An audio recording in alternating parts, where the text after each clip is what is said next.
Continuando, por favor. Senhor Marcelo, retomando, o senhor teve a oportunidade de acessar esse arquivo que foi entregue pela empresa Odebrecht ao Ministério Público Não, Federal? não. Quando eu recebi esses prints, sempre que eu precisava pegar uma informação, meus advogados iam na empresa, pegavam a informação e me traziam. Certo, mas os arquivos, os discos rígidos, o senhor acessou? Não, mas eu entendi que isso foi entregue ao Ministério Público e foi verificada a veracidade deles, tudo Não, bem. eu compreendo. Não, não A acessei. pergunta é se o senhor acessou. Eu não acessei, O sistema. inclusive estava preso até o final do ano passado. Então, toda hora que eu estou preso em casa agora, então toda hora que eu preciso, no meu caso, toda hora que eu preciso de informação, eu peço para meus advogados, olha, vê se tem esse tipo de informação lá nesse período, para esse tipo de e eles me trazem. Certo. Então, agora, esses documentos que o senhor apresenta, o senhor não tem a oportunidade de conferir nos sistemas, pelo que eu estou entendendo. Não, mas eu entendo que todos foram. Depois tem o laudo da PF que confirma a veracidade toda, porque a PF e o Ministério Público eles têm a cópia do sistema. Então, todo documento. Mas o senhor Não, mas é a mesma de coisa. olhar e conferir nos sistemas. Não, eu recebo o print, Ele já respondeu entrego que o não. print, deduzindo que o print veio da empresa, é legítimo. Depois, no decorrer dos processos, a PF faz o laudo e valida esse print, que é diferente dos meus e-mails, por exemplo, no meu computador. Eu vou, como meu computador da PF, aí não, eu acho os e-mails no meu computador, eu protocolo, aí a PF vai e dá veracidade desses e-mails. Mas no caso do MyWebDay, não, eu recebo a informação da empresa e passo como verdadeira. E até então, todas as informações têm sido verdadeiras. Não se encontrei nada adulterado.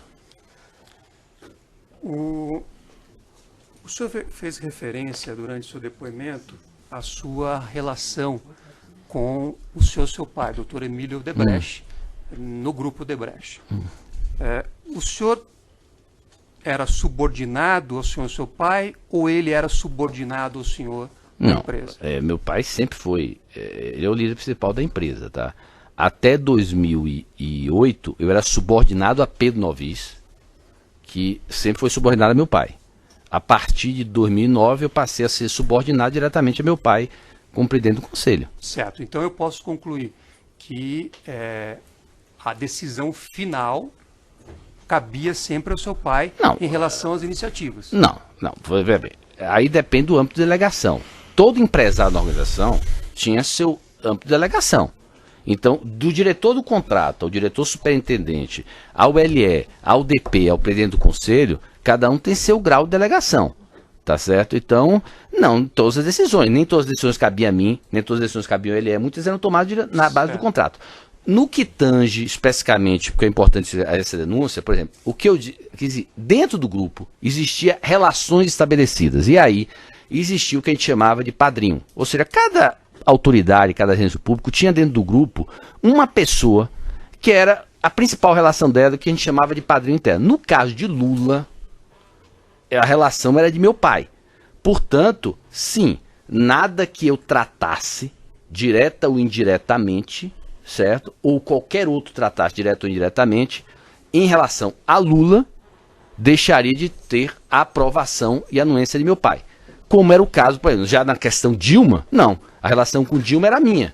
Então, aquilo que eu tratasse com Dilma, eu não precisava levar para meu pai. Certo. Aquilo que eu tratasse com Lula, direto ou indiretamente, eu precisava levar para meu pai. Então, se o senhor fizesse alguma sugestão de determinado tema relativo ao ex-presidente Lula ao senhor seu pai, caberia ao senhor seu pai a decisão de levar adiante isso ou não. Sim, primeiro porque ele é meu líder. Quer dizer, ele vai aceitar a sugestão que ele quiser. E segundo, porque no caso de Lula, a relação era dele.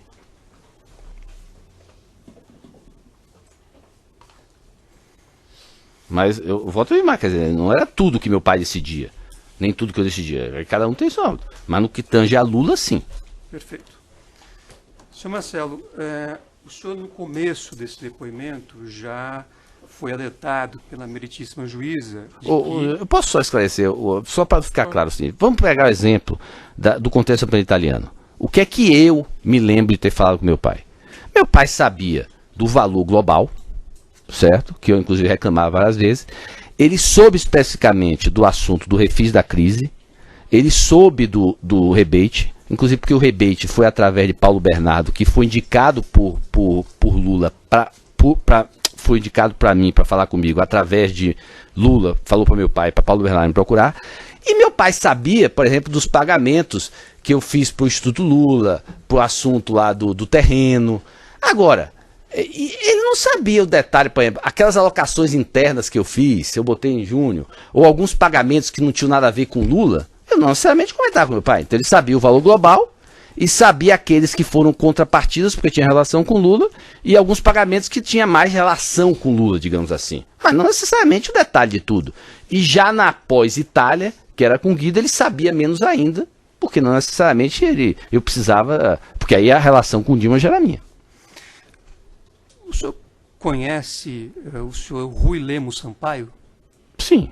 O senhor sabe a relação dele com o senhor, seu pai? Não, é antiga. Rui era executivo do grupo, é executivo financeiro do grupo.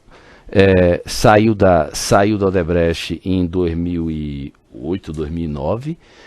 Foi trabalhar na holding da família, certo? E retornou agora como presidente do conselho.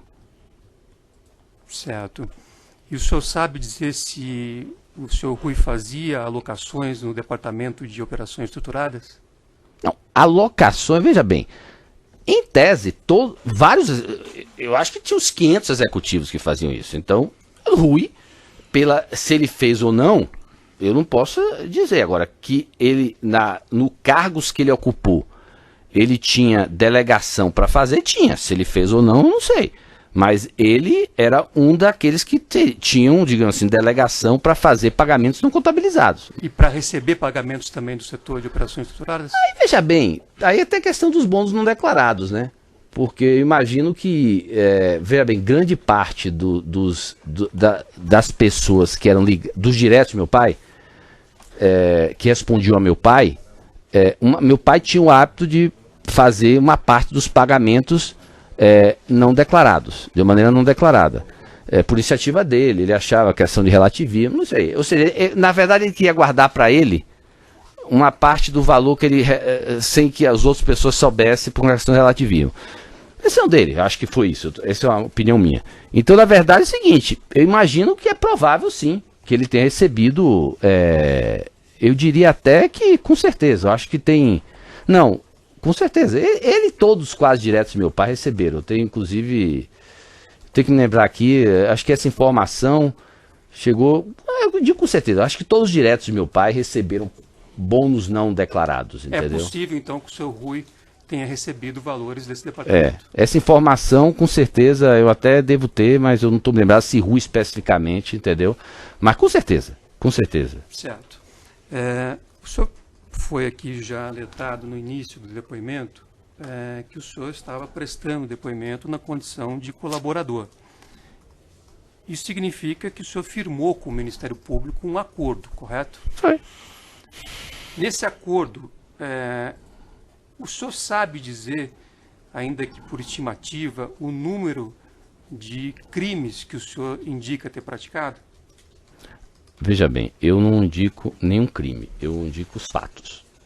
Então, o que eu entendo com o acordo de colaboração é o seguinte, você diz os fatos que você participou, quem cabe tipificar se havia ou não crime é o Ministério Público. Então ele avalia os relatos, faz as investigações e faz a denúncia. Então, na verdade, o que eu relato foram os fatos em que eu me envolvi. E que numa avaliação, digamos assim, conjunta de advogado, e até em entrevistas prévias com o Ministério Público, uma percepção do Ministério Público, eram fatos que aparentavam que poderia haver ilícitos e, portanto, eu relatei. Não necessariamente todos os fatos que eu relatei verificou-se que tinha ilícitos, entendeu? Mas por uma questão até de conservadorismo, muitas vezes você relata o fato para estar protegido, mas o que eu relatei foram os fatos. Certo. E nesse acordo que o senhor fez com o Ministério Público, o senhor negociou uma limitação de pena, correto? O acordo é a colaboração premiada, né? Você, na verdade, por você colaborar com o Ministério Público nas investigações, você está recebendo uma redução, em tese, da pena que você receberia. Certo. Pelo acordo que eu tenho aqui em mãos, não sei se o senhor se recorda, o senhor obteve o benefício de uma limitação de 30 anos de pena, e sendo que De 10 anos 2 anos e 6 meses apenas no regime fechado, prisional. 2 anos e meio prisional e 2 anos e meio em casa, exato. Certo. O senhor se recorda se este acordo que o senhor fez com o Ministério Público se está condicionado a algum resultado? Olha, eu vou ser muito específico nesse assunto, porque esse assunto é o seguinte: de minha parte eu não posso responder por todos, eu inclusive fui muito conservador, porque quando eu estava preso, tá? Eu estava sem acesso ao meu computador, sem acesso às informações. Então, se olhar meus relatos, eu tive que ser fidedigno apenas ao que eu me lembrava naquele momento. E eu, até por meu caráter, eu não quis fantasiar detalhes para melhorar a minha premiação, tá certo?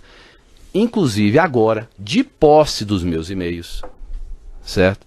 Que eu estou conseguindo ver os detalhes, apesar de eu ter relatado os fatos, os detalhes eu não tinha condição de relatar. Agora, se eu tivesse relatado talvez os detalhes que eu estou vendo nos meus e-mails, talvez eu tivesse recebido até uma premiação muito maior. Porque, inclusive, é só o seguinte: o que, por exemplo, complicou muito a vida do seu cliente não foi nem meus relatos, foram os e-mails. Os detalhes, e os e-mails não teve premiação, os e-mails estão lá. Foram feitos antes de qualquer tipo de acordo da época dos fatos. Certo, mas a pergunta... Então, por exemplo, eu, por meu caráter, eu busquei relatar os fatos. Certo, mas o senhor sabe dizer se este acordo que o senhor fez, essa redução de pena que o senhor obteve, o senhor sabe se está condicionada à obtenção de algum resultado?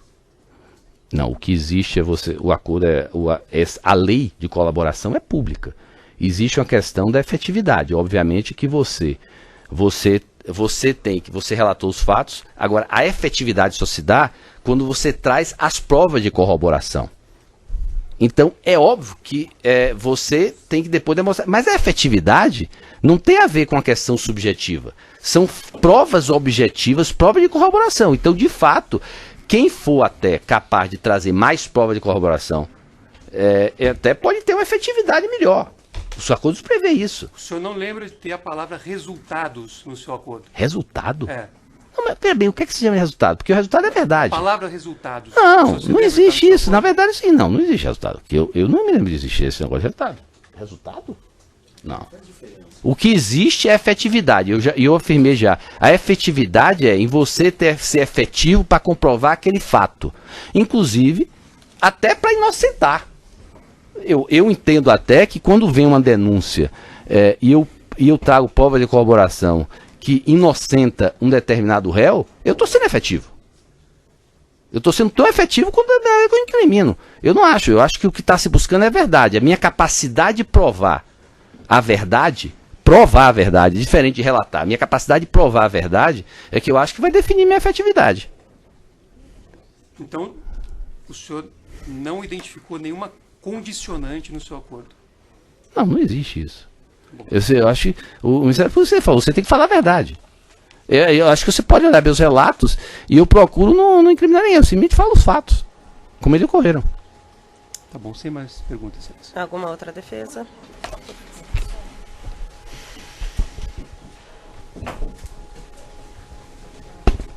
Boa tarde, Marcelo. Boa tarde. Pela defesa de Fernando Bittar, uma pergunta muito rápida. O senhor Alexandrino, ele foi ouvido aqui hoje antes do senhor, e na mesma linha do que ele já tinha dito no termo de colaboração, ele contou que o pedido dessa reforma do sítio de Atibaia foi feito diretamente a ele pela dona Marisa, e também passado para ele o contato de quem seria essa pessoa com quem ele deveria falar no sítio, e que foi ele que tomou a frente disso. E pelo que eu entendi do relato do senhor hoje, o senhor estava mais distante, num segundo momento só, que tomou conhecimento dessa história, é isso? Se eu dissesse o que aconteceu, eu já estaria confundindo entre o que eu me lembro da época com o que estou escutando. Então, eu me lembro que Alexandrino falou que teve esse pedido, mas hoje eu não sou capaz de dizer de onde é que veio esse pedido. Exatamente. Então, me corrija se eu estiver errada.